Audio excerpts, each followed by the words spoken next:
Hello दोस्तों, इस video में हम ग्रुप डी एग्ज़ाम 14 अगस्त की सभी शिफ्टों का एनालिसिस देखेंगे, जिसमें हम जी के जीएस के सभी रियल क्वेश्चन जो आपकी तीनों शिफ्टों में आए हुए हैं, सभी क्वेश्चन इसी वीडियो में कवर करेंगे। और अगर आपका एग्ज़ाम आगे आने वाली डेट में किसी भी डेट को है तो आप इस वीडियो को पूरी देखना, क्योंकि इस वीडियो से आपको अंदाज़ा लग जाएगा कि जी के जीएस का कैसा लेवल आ रहा है। इसमें थोड़ा सा बदलाव हो चुका है, कैसे कैसे क्वेश्चन पूछे जा रहे हैं, सभी रियल क्वेश्चन देखेंगे। तो चलिए वीडियो को करते हैं स्टार्ट।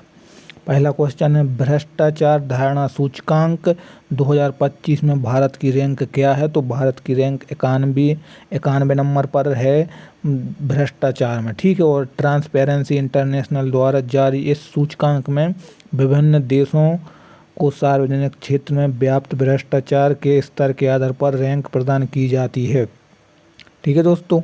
अगला क्वेश्चन है, टाइड्स ऑफ टाइम पुस्तक की लेखिका कौन है? तो इसकी लेखिका है सुधा मूर्ति। और दोस्तों आपको एक बात बता दूं कि पुस्तक और लेखक से लगातार हर शिफ्ट में क्वेश्चन पूछे जा रहे हैं, तो आपको जितने भी अभी 2025-26 की जितनी भी प्रसिद्ध पुस्तकें हैं, आपके सभी को लेखक को याद कर लेना है, ठीक है। सुधा मूर्ति इस पुस्तक की लेखक हैं और प्रसिद्ध लेखिका और समाज सेविका सुधा मूर्ति की इस पुस्तक में जीवन के विभिन्न अनुभवों और मानवीय संबंधों को सरल एवं मार्मिक शैली में प्रस्तुत किया गया है। दोस्तों आपने अभी तक वीडियो को लाइक नहीं किया है तो प्लीज़ वीडियो को लाइक ज़रूर कीजिएगा और वीडियो को शेयर भी कर दीजिए सभी दोस्तों में जो भी ग्रुप डी की तैयारी कर रहे हैं। और अगर आपको इसकी PDF चाहिए तो आप मेरे टेलीग्राम चैनल को ज्वाइन कर लेना और आप इस चैनल को सब्सक्राइब भी ज़रूर कीजिए, क्योंकि ऐसे डेली एनालिसिस आपको इस चैनल पर मिलते रहते हैं। अगला क्वेश्चन है, सैयद मुश्ताक अली ट्रॉफी 2025 के विजेता कौन है? तो इसका विजेता है झारखंड राज्य, ठीक है। और दोस्तों ये आपके फर्स्ट एंड सेकंड शिफ्ट के सभी रियल क्वेश्चन हैं जो भी आपके 14 अगस्त को पूछे गए हैं, ठीक है। और भारत की यह प्रमुख घरेलू T20 क्रिकेट प्रतियोगिता में झारखंड की टीम ने शानदार प्रदर्शन करते हुए अपना खिताब अपने नाम किया है। अगला क्वेश्चन है, सुभाष चंद्र बोस आपदा प्रबंधन 2026 की संस्थागत कहाँ पर हुआ था? तो यह सिक्किम राज्य आपदा प्रबंधन प्राधिकरण द्वारा किया गया था। और यह पुरस्कार आपदा प्रबंधन के क्षेत्र में उत्कृष्ट योगदान देने वाले व्यक्तियों एवं संस्थाओं को सम्मानित करने के लिए भारत सरकार द्वारा दिया जाता है। तो 2026 में सिक्किम के लिए दिया गया है। अगला क्वेश्चन है, ग्लोबल टेररिज्म इंडेक्स 2026 में प्रथम स्थान किस देश का है? तो ग्लोबल टेररिज्म में पाकिस्तान का पहला स्थान है, ठीक है दोस्तों। अगला क्वेश्चन है, मार्केट एक्सेस सपोर्ट योजना का उद्देश्य क्या है? दोस्तों जो स्टूडेंट्स ने क्वेश्चन भेजे हैं वो मतलब इस प्रकार से हैं, जो भी क्वेश्चन आए हुए हैं तो इसे पूरा लिखने की ज़रूरत नहीं है, आप इतने में ही समझ सकते हैं कि मार्केट एक्सेस सपोर्ट योजना का उद्देश्य क्या है।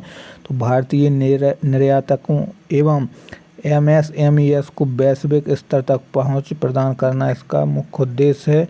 और यह योजना छोटे एवं मध्यम उद्योगों और भारतीय निर्यातकों को अंतर्राष्ट्रीय व्यापार प्रदर्शनियों तथा बाजारों में प्रतिस्पर्धात्मक लाभ देने हेतु चलाई गई है। अगला क्वेश्चन है, सूर्य के कोरोनल मास इजेक्शन के चंद्रमा से टकराने का अवलोकन क्या है? तो इसमें अवलोकन किसके द्वारा किया गया है? चंद्रयान 2 के द्वारा किया गया है। और भारत के चंद्रयान 2 ऑर्बिटर ने सूर्य से निकलने वाले उच्च ऊर्जा कणों और CME का चंद्रमा के वायुमंडल एवं सतह पर प्रभाव का अवलोकन सफलतापूर्वक दर्ज किया है। अगला क्वेश्चन है, वर्ल्ड गवर्नमेंट समिट 2026 की थीम क्या है? तो शेपिंग फ्यूचर गवर्नेंस इसकी थीम है। और दुबई में आयोजित होने वाले इस वैश्विक शिखर सम्मेलन का उद्देश्य भविष्य की सरकारों के लिए नवाचार, नीति एवं शासन में सुधार चर्चा करना है। अगला है, अभ्यास वायु शक्ति 2026 का आयोजन कहाँ पर हुआ है? तो जो अभ्यास वायु शक्ति 2026 है इसका आयोजन पोखरण में हुआ है, जो कि आपका राजस्थान राज्य में है। और भारतीय वायुसेना यानी कि IAF का यह एक प्रमुख युद्ध अभ्यास है जहां वायुसेना अपनी मारक क्षमता, सटीकता और परिचालन तैयारों का भव्य प्रदर्शन करती है। अगला क्वेश्चन है कि 24वीं राष्ट्रीय junior U20 federation cup athletics championship 2026 की मेज़बानी किसने की है। ठीक है, तो इसकी जो मेज़बानी है तो कर्नाटक ने की है, कर्नाटक करेगा। ठीक है, और देश की अग्रणी जूनियर एथलेटिक्स प्रतियोगिता का आयोजन कर्नाटक में किया जा रहा है। ठीक है, जिसमें विभिन्न राज्यों के युवा एथलीट भी भाग ले रहे हैं। अगला क्वेश्चन है बस्टर्ड द कैट पुस्तक के लेखक कौन है। तो बस्टर्ड द कैट जो पुस्तक है उसके लेखक है नसीम मोहम्मद, और यह पुस्तक समकालीन मुद्दों और कथात्मक शैली पर आधारित है, जिसे लेखक नसीम मोहम्मद ने प्रस्तुत किया है। अगला है सोडियम कार्बोनेट प्लस हाइड्रोक्लोरिक अम्ल अभिक्रिया में निकलने वाली गैस कौन सी है। तो जब इन दोनों की अभिक्रिया होती है तो कौन सी गैस निकलती है, कार्बन डाइऑक्साइड गैस निकलती है। और जब धातु कार्बोनेट यानी कि Na2CO3 किसी अम्ल से अभिक्रिया करता है तो लवण, जल और कार्बन डाइऑक्साइड गैस उत्पन्न होती है। VVJ राम जी, ये यहाँ पर इसमें थोड़ा नाम मिस्टेक है, इसका जो नाम है VVG। ठीक है, और यहाँ पर है आपका राम, यहाँ पर है आपका जी। इस प्रकार से जो इसका नाम है यह किस कार्यक्रम का स्थान लिया है। तो पहले इसका नाम क्या हुआ करता था और अब इसका नाम VVG राम जी कर दिया गया है। तो पहले इसका नाम मनरेगा हुआ करता था, और मनरेगा मतलब ग्रामीण रोजगार और अवसंरचना विकास के क्षेत्र में विकास और आर्थिक अधिक पारदर्शिता लाने के उद्देश्य से इस नई योजना को प्रस्तावित या लागू किया गया है। एलिमेंट शब्द का सर्वप्रथम प्रयोग किस वैज्ञानिक ने किया था। तो ये भी आपका इम्पोर्टेंट क्वेश्चन है, किस वैज्ञानिक ने किया था, रॉबर्ट बॉयल। और वैज्ञानिक रॉबर्ट बॉयल ने 1661 में सबसे पहले तत्व यानी कि एलिमेंट शब्द का प्रयोग किया था, जिसे रासायनिक प्रक्रियाओं द्वारा आगे विभाजित नहीं किया जा सकता। Gaganyaan mission crew model recovery किसके द्वारा की गई थी, इसरो एवं भारतीय नौसेना द्वारा की गई थी। और भारत के पहले मानव अंतरिक्ष मिशन गगनयान के क्रू मॉडल को समुद्र से सुरक्षित निकालने हेतु इसरो और इंडियन नेवी ने संयुक्त अभ्यास जारी किया था। ठीक है दोस्तों, अभी तक अगर वीडियो को देख रहे हैं और लाइक नहीं किया है तो प्लीज़ वीडियो को लाइक ज़रूर कीजिए और सभी दोस्तों में शेयर भी कीजिए। और आप अगर वास्तव में एग्ज़ाम क्रैक करना चाहते हैं और अपनी तैयारी मजबूत करना चाहते हैं तो चैनल को अभी से सब्सक्राइब कर लीजिए, क्योंकि डेली रियल एनालिसिस आपको इसी चैनल पर देखने के लिए मिलते हैं। अगला क्वेश्चन है कोटा बूंदी ग्रीनफील्ड हवाई अड्डे की मंजूरी किस राज्य में मिली हुई है। तो राजस्थान राज्य में मिली हुई है। और नागरिक उड्डयन मंत्रालय ने राजस्थान के हाड़ौती क्षेत्र में हवाई कनेक्टिविटी और पर्यटन को बढ़ावा देने हेतु इस ग्रीनफील्ड एयरपोर्ट को स्वीकृति दी है, जो आगे समय में बनेगा। उत्तल लेंस में वस्तु 2f1 पर रखने पर प्रतिबिंब कहाँ बनेगा। तो यदि उत्तल लेंस में हम किसी वस्तु को 2f1 पर रखते हैं तो उसका प्रतिबिंब हमेशा 2f2 पर बनता है।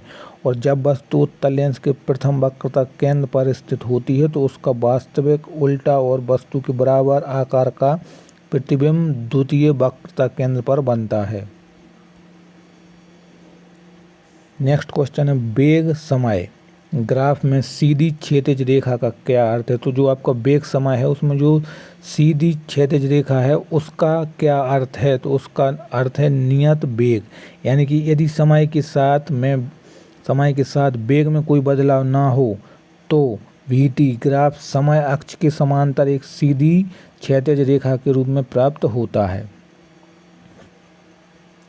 अगला है सक्रिय धातु प्लस तनु अम्ल के उत्पाद मिलकर क्या बनाते हैं। तो लवण एवं हाइड्रोजन गैस। ठीक है, तो सक्रिय धातुएं जैसे कि आपकी जिंक, मैग्नीशियम तनु अम्लों से अभिक्रिया करके धातु लवण बनाती हैं और हाइड्रोजन गैस मुक्त करती हैं। कार्बन की प्रमुख विशेषता क्या है। तो ये आपका इम्पोर्टेंट क्वेश्चन है, कार्बन की प्रमुख विशेषता क्या है। संयोजकता एवं श्रृंखलन इसकी प्रमुख विशेषता है। और कार्बन में 4 संयोजी इलेक्ट्रॉन होते हैं। इसके परमाणु आपस में जुड़कर लंबी श्रृंखलाएं बनाने की अद्वितीय क्षमता रखते हैं। 300 N बल की क्रिया पर प्रतिक्रिया बल कितना होगा? तो 300 N की बल की क्रिया पर 300 N विपरीत दिशा में प्रतिक्रिया बल होगा। और न्यूटन की गति के तीसरे नियम के अनुसार प्रत्येक क्रिया के बराबर किंतु विपरीत दिशा में प्रतिक्रिया होती है। पौधों में जल परिवहन पौधों में जल परिवहन होता है किसके द्वारा होता है? तो बाष्प उत्सर्जन खिंचाव के द्वारा होता है। ठीक है। अम्ल क्षार उदासीनीकरण अभिक्रिया के उत्पाद क्या हैं? तो लवण एवं जल। जब अम्ल और क्षार आपस में अभिक्रिया करते हैं तो वे एक दूसरे के प्रभाव को समाप्त कर लवण और जल बनाते हैं। मानव कान की श्रवण सीमा कितनी है? तो देखो ये आपका इम्पोर्टेंट क्वेश्चन है। ये आपका प्रीवियस ईयर में भी पूछा गया क्वेश्चन है कि जो मानव का कान है उसकी सुनने की क्षमता कितनी है? तो 20 हर्ट्ज से लेकर 20,000 हर्ट्ज तक मनुष्य के कान सुन सकते हैं। मनुष्य के कान केवल 20 हर्ट्ज से 20,000 हर्ट्ज तक की आवृत्ति वाली ध्वनि तरंगों को ही सुन सकते हैं। इलेक्ट्रॉन सूक्ष्मदर्शी में प्रयुक्त होता है। मतलब कि इलेक्ट्रॉन सूक्ष्मदर्शी में क्या प्रयुक्त होता है? तो उच्च गति वाले इलेक्ट्रॉनों का पुंज इसमें प्रयुक्त होता है। हाल में प्रतिध्वनि कम करने का उपाय क्या है? तो ध्वनि अवशोषक पदार्थ फाइबर बोर्ड आदि आप लगा सकते हैं। यदि आपके हॉल में ज़्यादा ध्वनि है उसे आप कम करना चाहते हैं तो फाइबर बोर्ड आदि लगा सकते हैं जिन्हें ध्वनि अवशोषक पदार्थ कहते हैं। ठीक है। अपघटकों का क्या कार्य है? तो ये भी आपका इम्पोर्टेंट क्वेश्चन है कि अपघटकों का क्या कार्य है? तो पोषक तत्वों का पुनर्चक्रण करना ही अपघटकों का कार्य है। और जीवाणु और कवक जैसे अपघटक मृत जैविक पदार्थों को सरल अकार्बनिक तत्वों में तोड़कर मिट्टी में मिलाते हैं जिससे पोषक चक्र बना रहता है।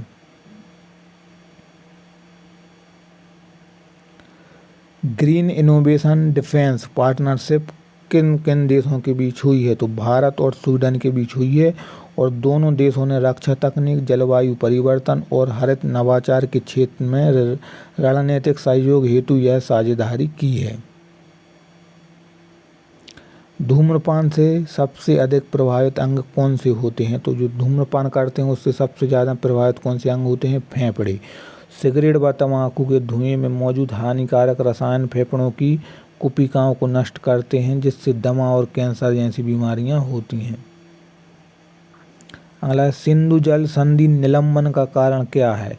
तो सिंधु जल संधि जो हुई थी 2025-26 में उसकी निलंबन का कारण है पहलगाम आतंकी हमला। सीमा पार से होने वाले आतंकी गतिविधियों और राष्ट्रीय सुरक्षा चिंता के कारण भारत द्वारा इस संधि से जुड़े समझौतों पर कड़ा रुख अपनाया गया था। ठीक है दोस्तों। तो ये टॉप आपके 14 अगस्त के फर्स्ट, सेकंड एंड थर्ड के मोस्ट इम्पोर्टेंट क्वेश्चन थे जो आपके सभी शिफ्टों में आए हुए थे। तो ये रियल एनालिसिस है 14 अगस्त की सभी शिफ्टों का। और अगर आपका एग्ज़ाम आगे किसी भी शिफ्ट में है तो आप इस वीडियो को अच्छे से देख लेना, अच्छे से समझ लेना। ठीक है। बाकी वीडियो अच्छी लगी हो तो वीडियो को लाइक और चैनल को सब्सक्राइब जरूर कर लेना। और अगर आपको इसकी PDF चाहिए तो आप मेरे टेलीग्राम चैनल को भी ज्वाइन जरूर कर सकते हैं। ठीक है। चैनल को सब्सक्राइब करना बिल्कुल भी ना भूलें। मिलते हैं अगली वीडियो में।